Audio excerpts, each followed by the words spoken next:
Tema 6, subtema 3, tumbuhan di sekitarku, pembelajaran 4, 5, dan 6, SDN 3, Negeri Kaler. Assalamualaikum warahmatullahi wabarakatuh. Selamat pagi anak-anak. Selamat datang. Nah, perkenalkan, saya Ibu Gita di sini akan mengajar teman-teman. Hari ini kita akan belajar tema 6, pembelajaran 4, 5, dan 6.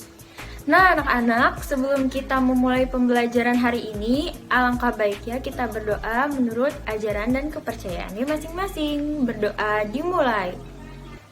Doa sebelum belajar. Bismillahirrahmanirrahim. Raditu billahi rabba wa bil islami dina wa bi muhammadin nabiyya wa rasulah. Rabbi zidni ilman warzuqni fahman. Selanjutnya, membacakan Pancasila. Pancasila. 1. Ketuhanan yang Maha Esa. 2. Kemanusiaan yang adil dan beradab. 3. Persatuan Indonesia. 4.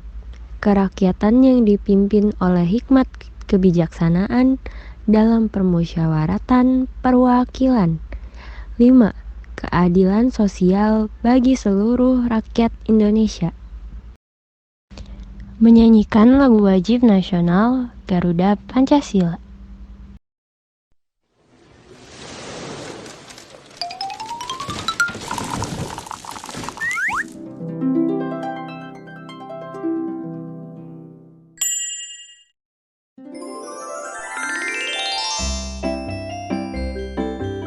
Garuda Pancasila.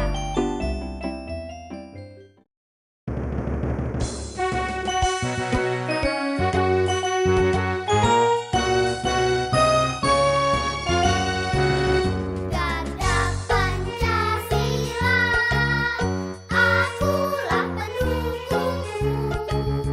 Patriot proklamasi, sedia berkorban untukmu. Pancasila dasar negara, rakyat adil makmur sentosa, pribadi bangsamu. Ayo maju, ayo maju, ayo maju, maju.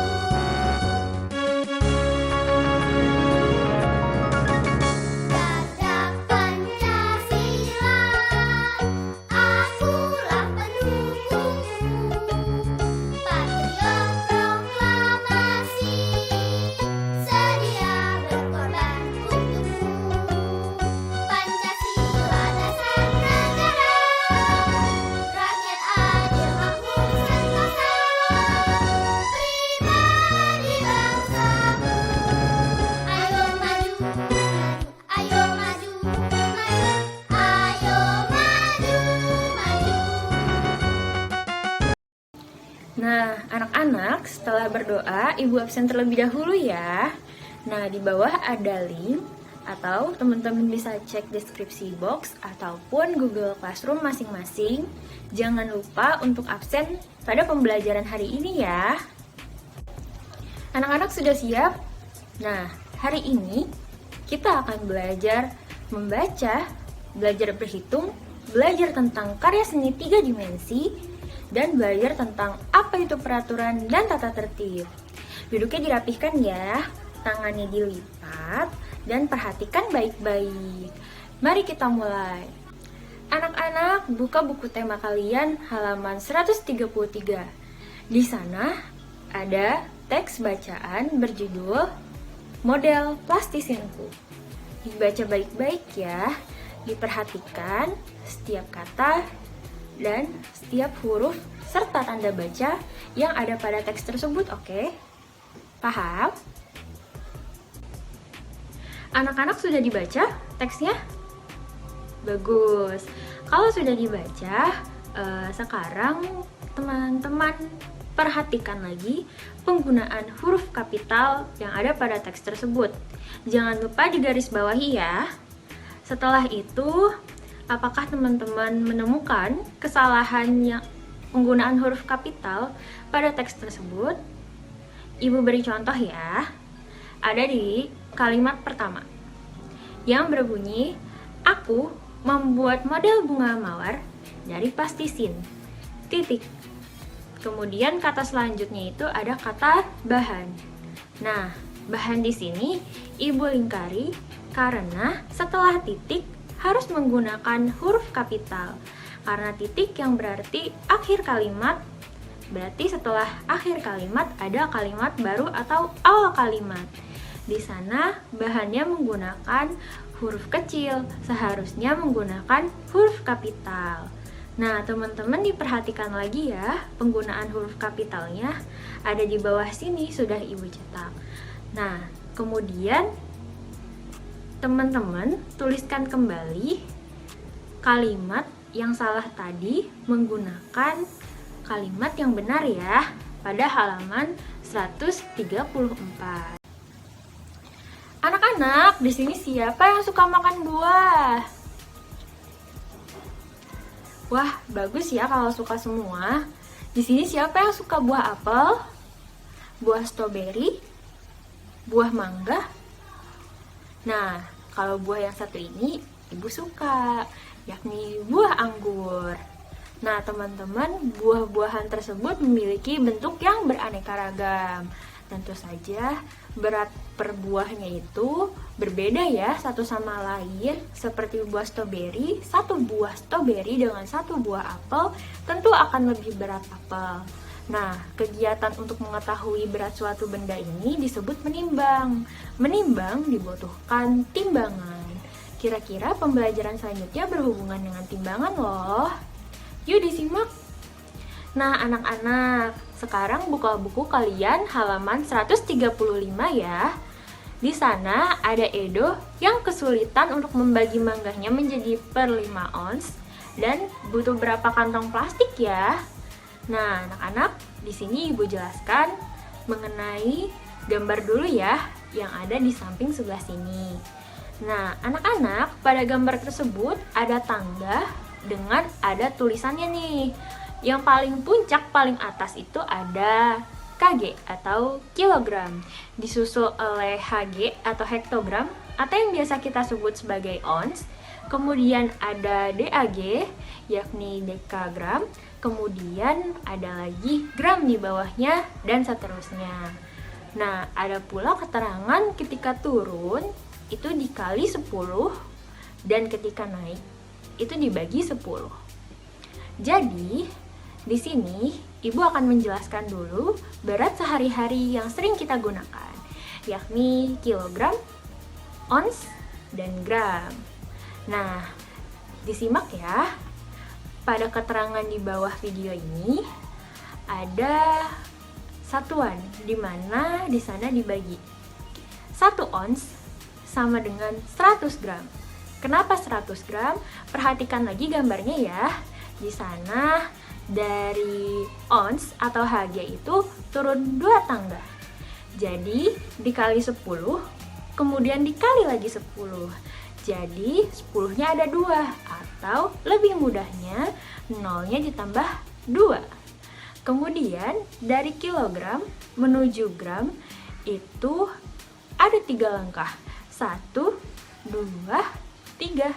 Jadi untuk lebih mudahnya 0-nya ada 3 atau dikali 1000. Nah, kemudian dari 1 kilo ke ons itu hanya perlu turun 1. Jadi dikali 10 atau lebih mudahnya 0-nya ada 1. Diingat baik-baik ya. Nah, anak-anak, untuk membantu Edo, sekarang kita berlatih terlebih dahulu ya. Kita kerjakan bersama-sama. Nah, perhatikan contoh yang ibu sudah buat. Ingat keterangannya. Di sana sudah ibu cantumkan ya. Sekarang pertanyaannya itu 4 kg sama dengan berapa ons? Itu yang pertama. Dan yang kedua, 2 ons itu berapa gram ya? Disimak baik-baik penjelasan dari Ibu. 4 kg sama dengan berapa ons? Perlu teman-teman tahu kalau 1 kilo itu sama dengan 10 ons. Jadi kalau 4 kilo berarti ada 4. 1 ditambah 1 ditambah 1 ditambah 1. Dikalikan dengan 1 kilo. Jadi hasilnya ada 4 kilo. Nah, 4 kilo ini 4-nya dikalikan juga ke dalam ons, yakni 4, 10-nya berarti ada 4. 10 ditambah 10, 20 ditambah 10 lagi 30, ditambah 10 lagi 40. Jadi 4 kilogram itu sama dengan 40 ons. Ingat ya teman-teman. Nah, sekarang soal nomor 2. 2 ons itu berapa gram? Sekarang 1 onsnya itu ada 100 gram. Ketika ada 2 ons berarti ada 1 ditambah 1. Berarti ada 2. 2-nya ini dikalikan ke dalam 100. Karena 1 ons sama dengan 100 gram. Jadi 2 dikali 100. 2 dikali 1 sama dengan 2. Teman-teman bisa ditambahkan nolnya di belakang sebanyak 2. Jadi ada 200 gram. Berarti 2 ons sama dengan 200 gram. Ingat-ingat dan jangan lupa terus berlatih dengan berbagai macam soal ya. Gimana teman-teman? Ibu rasa kayaknya tadi ada yang ngungap deh. Ayo fokus lagi ya. Sebelum kita mulai lagi pembelajarannya, Ibu pengen ice breaking nih sama teman-teman. Kita tepuk semangat dulu ya. Kalian boleh berdiri, kemudian ikutin Ibu. Nah, tepuk semangat. Semangat.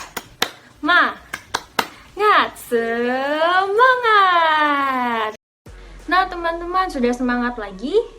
Nah, kita lanjutkan ya. Sekarang kita belajar tentang karya seni 3 dimensi.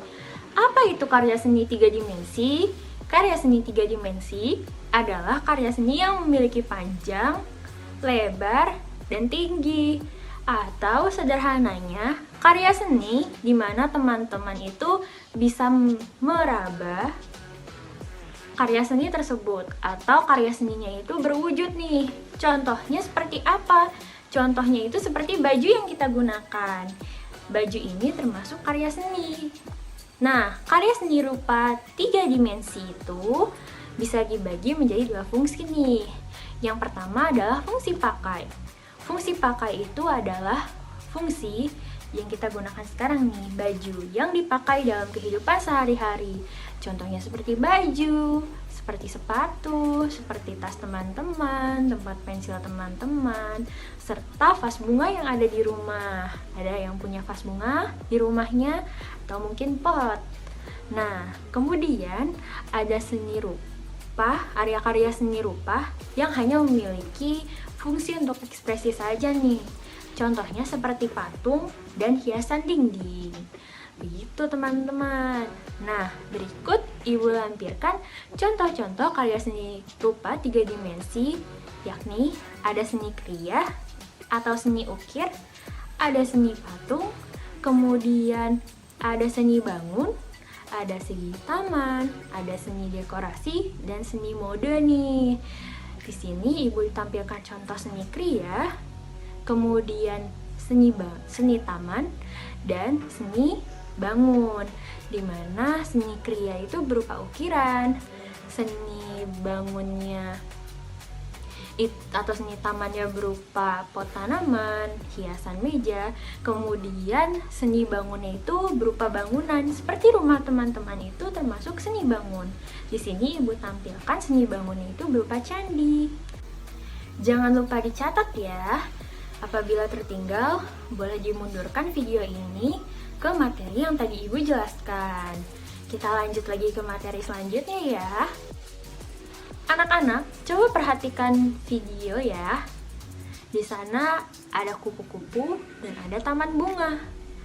Nah, apa teman-teman tahu tentang permainan kupu-kupu di taman bunga? Permainan ini mengharuskan kupu-kupu bergerak ketika nomor genap dipanggil dan bunga bergerak ketika nomor ganjil dipanggil. Atau ketika teman-teman tidak tahu, apa teman-teman tahu tentang permainan petak umpet? Permainan petak umpet itu teman-teman harus menghitung 1 hingga 10 atau lebih sampai teman-teman yang lain bersembunyi.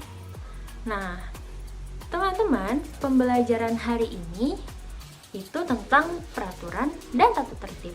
Pada permainan tersebut memiliki peraturannya sendiri.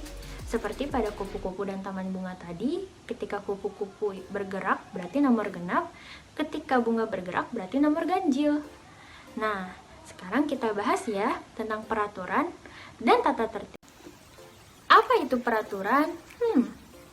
Peraturan adalah hal yang harus teman-teman patuhi.